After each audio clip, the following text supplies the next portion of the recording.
আমতলা রোডে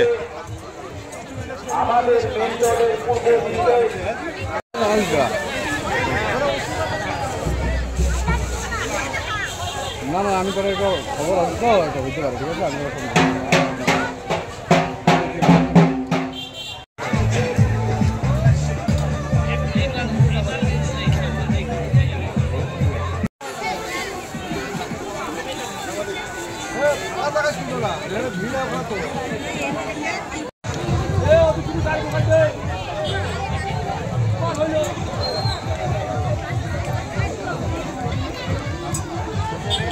কি ব্যাপার এখানে?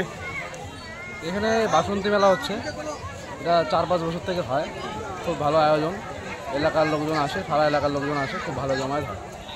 কিরকম জনসংখ্যা বা পুণ্যার্থীর কিরকম ভিড় হলো মেলায়? প্রচুর প্রচুর মেলা ভর্তি হয়ে যায়, দোকানপাট প্রচুর প্রচুর। মানে কিন্তু বাসন্তী পূজা তো শেষ, এরপরেও না এটা গতকালই হতো, ভোটের জন্য হয়নি, আজকে হচ্ছে। আপনার নাম? তন্ময় দেবনাথ। এই যে মেলা চলছে, মেলা নিয়ে কি বলবেন?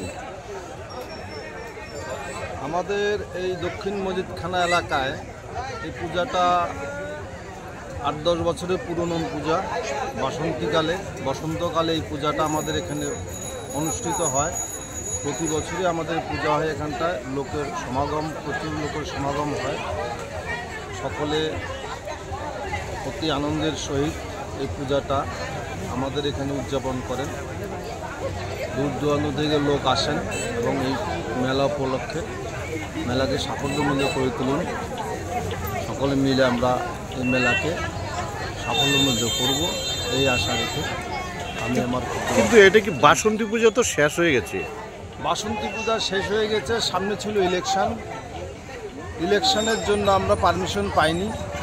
পঞ্চায়েত তরফ থেকে আমরা গেছিলাম, তবে পারমিশন হয়নি।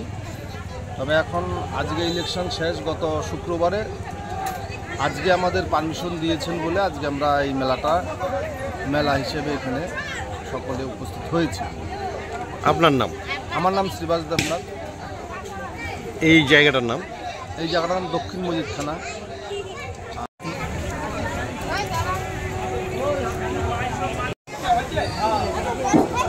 এখানে পরিষ্কার